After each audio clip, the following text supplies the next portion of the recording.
നമ്മളിപ്പോൾ ഉള്ളത് കുട്ടനാട്ടിലാണ്. വളരെ ആവേശകരമായി തെരഞ്ഞെടുപ്പുകളെ ഏറ്റെടുക്കുന്ന ഒരു ഇടം കൂടിയാണ്. എന്നാൽ ഒരുപാട് പ്രശ്നങ്ങളെ അഭിമുഖീകരിക്കുന്ന ജനത കൂടിയാണ്. രാമങ്കരി പഞ്ചായത്ത് നമുക്കറിയാം ഇടതുപക്ഷത്തിന് വലിയ വേരോട്ടമുള്ള ഇടമാണ്. എങ്കിൽ പോലും എല്ലാ മുന്നണികൾക്കും ശക്തിയുള്ള ഇടം കൂടിയാണ് കുട്ടനാട്. പക്ഷേ ഇത്തവണ രാമങ്കരി നമുക്ക് കഴിഞ്ഞ തെരഞ്ഞെടുപ്പിന് മുമ്പ് തന്നെ ശ്രദ്ധേയമാണ്. പല ഘട്ടങ്ങളിലായി ഇടതുപക്ഷത്തിനുള്ളിലെ തന്നെ തർക്കങ്ങൾ, CPM-നുള്ളിലെ തർക്കങ്ങൾ ഉണ്ടാകുന്നു. ഒരുപറ്റം CPM വിട്ട് ആളുകൾ പോകുന്ന അവസ്ഥയുണ്ടാകുന്നു. CPM തമ്മിലുള്ള ഇടച്ചിൽ പല ഘട്ടങ്ങളിൽ നമ്മൾ കണ്ടു.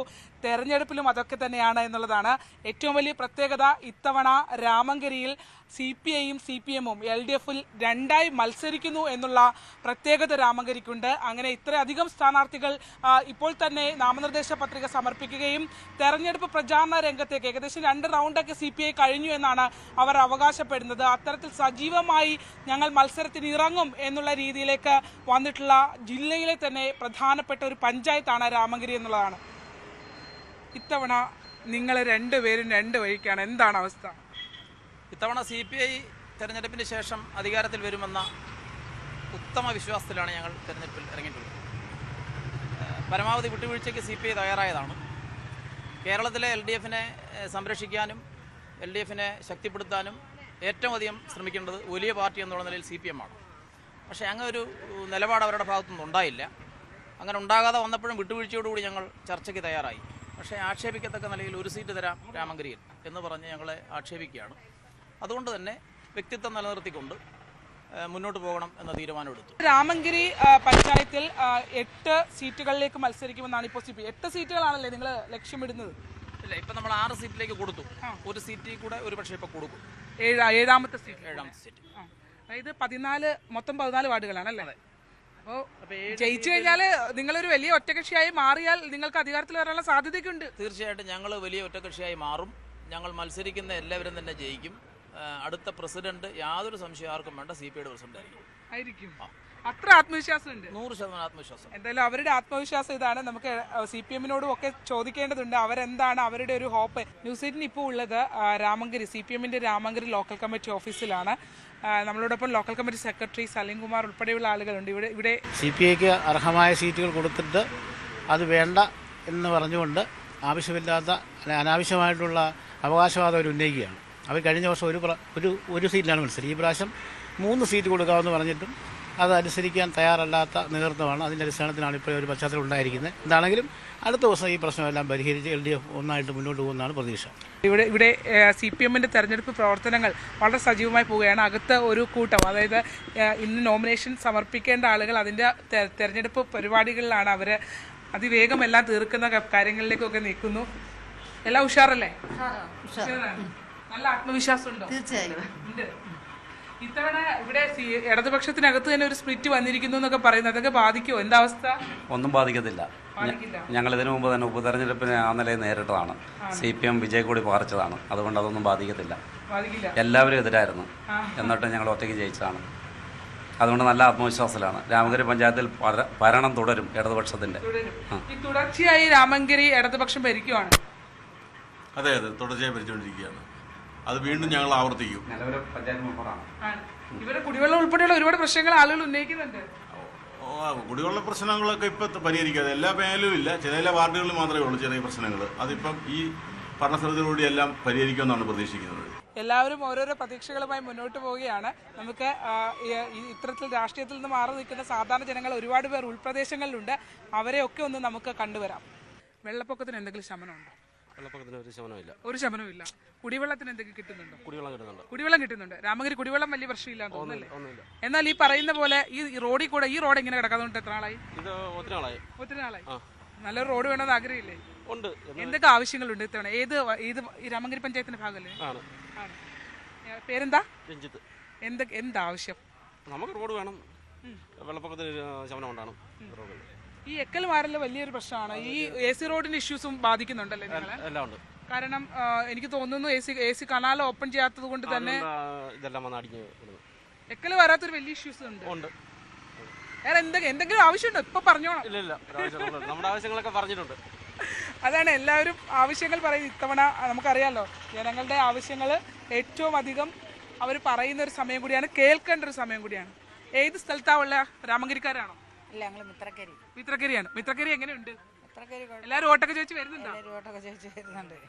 എന്തായിരിക്കും ഇത്തവണ എങ്ങനെയുള്ളവർക്ക് വോട്ട് ചെയ്യണമെന്ന് ആഗ്രഹിക്കുന്ന അമ്മ? നാടിന് നന്മയുള്ളവരെ വോട്ട് ചെയ്യിക്കണം. വോട്ട് ചെയ്യണം, രാഷ്ട്രീയം നോക്കരുത്.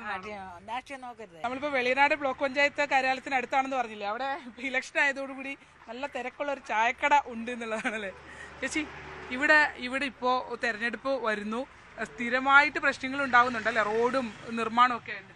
പ്രശ്നങ്ങൾ ഉണ്ടാവാറുണ്ട്. എന്തൊക്കെയാണ് നിങ്ങൾ അനുഭവിക്കുന്ന ഒരു ബുദ്ധിമുട്ട്? റോഡിന്റെ പ്രശ്നമേ ഉള്ളൂ, മെയിനായിട്ട് അതാണ്. എങ്ങനെയുണ്ട് തെരഞ്ഞെടുപ്പ് ആയപ്പോൾ ചായയൊക്കെ കൂടുതൽ പോകുന്നുണ്ടോ? അങ്ങനെയൊന്നുമില്ല. ഇല്ല ഇല്ല. മൊത്തത്തിൽ ഇവിടെ ഈ രാമങ്കരി എവിടുത്തെ വോട്ടറാണ്? ഇവിടുത്തെ തന്നെ 5ാം വാർഡില് ആണ്. 5ാം വാർഡിലെ വോട്ടറാണ്. അവിടെ നിങ്ങളുടെ 5ാം വാർഡ് എങ്ങനെയുണ്ട്? കുഴപ്പമില്ല, വളരെ നന്നായിട്ട് പോകുന്നു. കാര്യങ്ങളൊക്കെ ഉഷാറാണ്. പിന്നെ വോട്ട് ചെയ്യാൻ സന്തോഷമുണ്ടോ ഇത്തവണ? പിന്നില്ലേ, ഉണ്ട്. അതാണ് സന്തോഷത്തോടെ കാത്തിരിക്കുന്ന ഒരു വോട്ടർ. പേരെന്താ? ജാസ്മിൻ. അതാണ് ജാസ്മിൻ. കാര്യങ്ങളൊക്കെ ഉഷാറായിട്ട് പോകുന്നുണ്ട് എന്നാണ് പറയുന്നത്. എന്തായാലും അവരുടെ ഒരു ആവശ്യം ഈ റോഡ് തന്നെയാണ്. ഈ കാണുന്ന റോഡ് തന്നെയാണ് ഒരു പ്രധാനപ്പെട്ട പ്രശ്നം. അതിങ്ങനെ നിലനിൽക്കുകയും ചെയ്യുന്നുണ്ട്. ഈ പൊട്ടിപ്പൊളിഞ്ഞ റോഡിലൂടെയാണ് ഓരോ സ്ഥാനാർത്ഥികളും നോമിനേഷൻ കൊടുക്കാനായിട്ട് ഇവിടേക്ക് വരുന്നത് എന്നുള്ളതാണ്. ഇതിപ്പോൾ നമ്മളിപ്പോൾ ഉള്ളത് കുറച്ചൊരു ടൗൺ ഏരിയ പോലെ എന്ന് പറയാം. പക്ഷേ ഉള്ളിലേക്കൊന്നും പോയേണ്ടതുണ്ട്. നമുക്ക് ഗ്രാമപ്രദേശങ്ങളിൽ പോകണം. അതിന് മുമ്പ് ഇവിടെ കുറച്ച് ഓട്ടോറിക്ഷ തൊഴിലാളികളായ ആളുകളുണ്ട്. അവരോടൊക്കെ നമുക്ക് ചോദിക്കാം. നാടിൻ്റെ സ്പന്ദനം ഏറ്റവും നന്നായി അറിയാവുന്ന ആളുകളാണ് അവർ. ഇപ്പോൾ നിങ്ങളിപ്പോൾ നിൽക്കുന്നത് തന്നെ AC കനാലിൻ്റെ സൈഡിലാണ് അല്ലേ? ഈ കനാലിൻ്റെ പ്രശ്നം നമ്മളെ വലിയ തോതിൽ ബാധിച്ചിട്ടുണ്ട്. പ്രത്യേകിച്ച് എക്കൽ നീക്കം ചെയ്യുന്നില്ല, ബ്ലോക്കായി കിടക്കുന്നു. അതൊക്കെ ആളുകൾ ഒരുപാട് പറയുന്നുണ്ട്. ഇത് ഏറ്റവും അടുത്ത് ഈ കനാലിനടുത്ത് ജോലി ചെയ്യുന്നവരാണ് ഇവരല്ലേ? നിങ്ങൾക്ക് എന്താ പറയാനുള്ളത്? കനാലിൻ്റെ ഈ പ്രവർത്തനം എന്ന് പറഞ്ഞു കഴിഞ്ഞപ്പോൾ വർഷങ്ങൾക്ക് മുമ്പ് ഇത് തുറന്നു കൊടുക്കാമെന്ന് പറഞ്ഞിരുന്നു.